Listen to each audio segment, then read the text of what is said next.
I mean, you're so excited when the bandages come off. And the thing is, when you go to the place to get your ears done, like they have all the different ears on the wall, right? And I was like, oh, I saw one I liked. It, you know, it was smaller, I thought. And I was like, I want that ear. But I guess they thought I said bad ear. Everyone there also has like prosthetic ears, so nobody can hear for But it's an actual bad ear, so now my hearing's so good. When I go home, I can still hear Buck.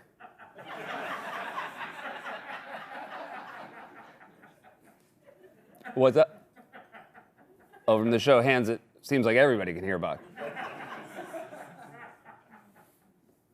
Shoemaker got his second knee done, so he's back.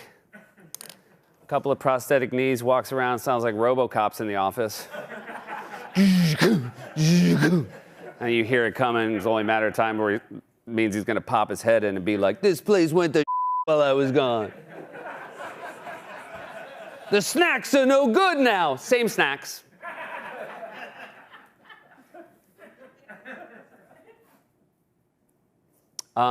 We said a Cybertruck was going 9 miles per hour in a closer look, and we built this animation to show a Cybertruck going 9 miles an hour. Can we show that real quick, Alex?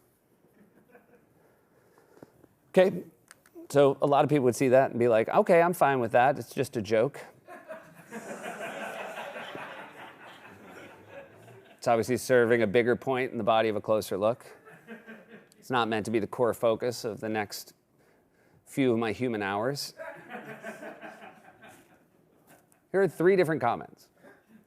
In the bit where the Tesla Cybertruck is going 9 miles per hour, it passes the white line on the road in 1.375 seconds. The average length of those lines within the United States is 10 feet. Given this rate, the Tesla is actually moving at about 4.96 miles per hour. Separate comment, different person. The Cybertruck in that graphic took 2.5 seconds to go its own length. Based on the truck's length of 223.7 inches, that means it was going 5 miles per hour, not 9 miles per hour. A third, different person. The vehicle has a length of 5.68 meters. Yes, I'm using metric, it's better. And in the graphic, it covered that distance in approximately 3 seconds. Using speed equals distance divided by time, we can see that the truck is traveling at approximately 1.89 meters per second, which converts to 4.22 miles per hour. So the vehicle is not, I repeat, not traveling at 9 miles per hour in the graphic. Thank you for your time. Amazing. So for anyone who took the time to go back and watch that and prove us wrong, we have a special treat. Late Night is going to pay for each and every one of you to take a trip outside. Just go outside. Just stop what you're doing. Just go outside for a couple of minutes. A couple of deep breaths. Think about how you're spending your time. And go back inside.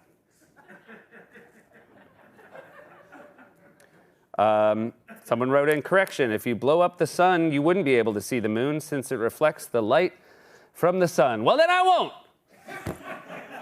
Call it off, boys. Abort.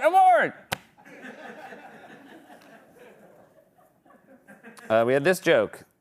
A New York woman has filed a lawsuit against the Girl Scouts that claims that their cookies are contaminated with, quote, dangerous heavy metals, especially the tin mints.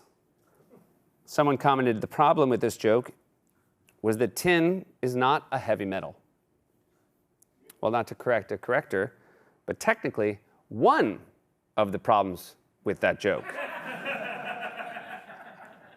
is that tin is not a heavy metal. We just got excited because Scollins, for the first time ever, wrote a Girl Scout cookie joke we could say on television.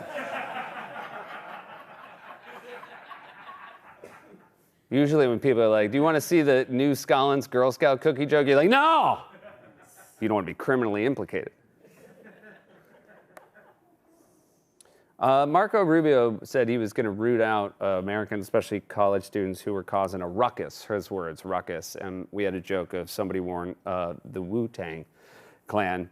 And then people said in the actual song, RZA is not causing a ruckus, he is challenging people to bring the ruckus to him. Now, whether or not that crosses the line of what Marco Rubio considers causing a ruckus, I can only tell you we've reached out to his office.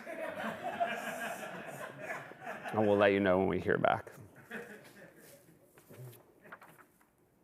I said, when the Trump administration, this is about wokeness in zoos.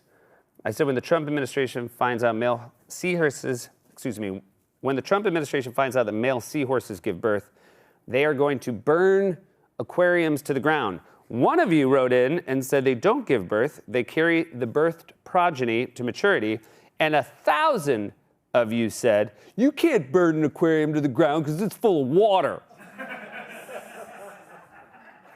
Which point I'm assuming you air high-fived whatever imaginary friend you were hanging out with that day.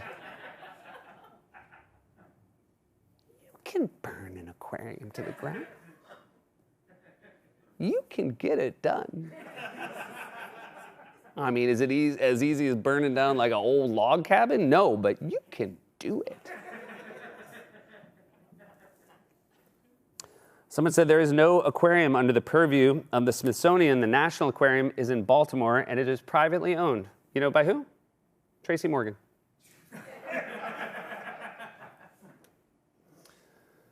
Someone commented, it's redundant to say male peacocks because peacocks are inherently male. So you call a male a peacock, and you call a female a Whoa, I'm not going to say that.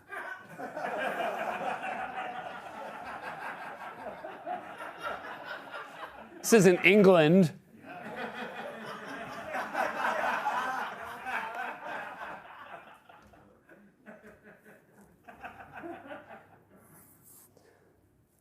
Last week I read, not last week, last time we did one of these, I said, somebody commented about SNL 50th that my wife looks hot, and then I read a second comment that said my wife looks like me. This is a back and forth. I do love when jackals communicate. Someone said, just want to point out to Seth that if one person says his wife is hot and another person says his wife looks like him, then there is at least one person out there who thinks Seth is hot. Somebody wrote back, but the problem is that the person who said Seth and his wife look like twins didn't say she is hot.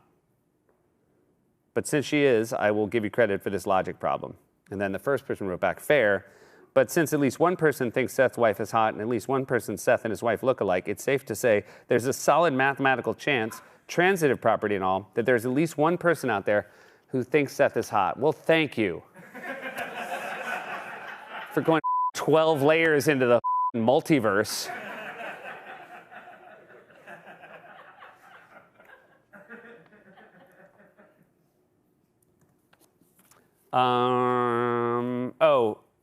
We waited too long to ask this question. So as soon as you see this, go to See Captain Polls and make your vote. We do have to pick our episode for Emmy submission. It has to be something episode 104 or later. We're sort of leaning towards episode 122, which was Pop Goes the Weasel, and episode 127, which was Cereal Bus. So we're gonna put if we can do 3, I don't know, and if not, we're gonna do what we want. Multiple choice, 122, 127, or other. And if you want other, put it in the chat. Don't stress your decision. It's not going to matter. Whatever we pick this year is going to be immaterial because we're going to win. This is our year. I've never been so confident. Look, Carpool Karaoke's won it a lot. Great run. I think you should leave one last year. No new shows this year. I'm so confident. When they cut to me during the nominations, I'm going to be holding up, it's going to say acceptance speech.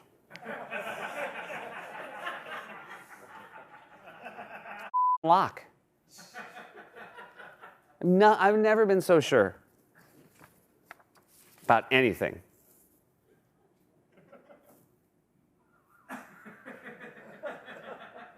Like a mouse just ran across a field in Connecticut. Hey, we talked about the Buck pillow. Somebody said, why is there no Wally pillow? And then somebody said, what would a Wally pillow be? And I think my best guess would be the pillow you would have your head on when you were doing a Zoom meeting for HR.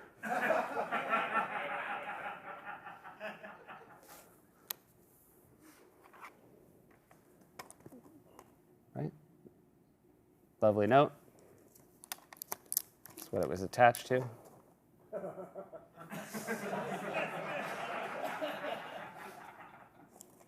You put it in the cappuccino.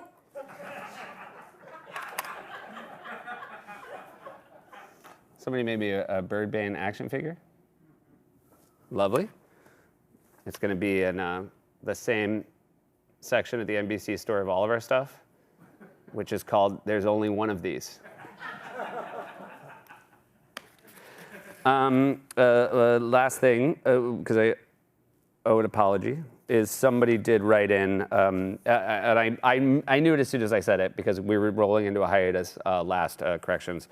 Somebody said at the end of corrections, you said, "We would see you this week, but you just left and didn't come back. It's like my father all over again." Maybe you were always riding him for his mistakes.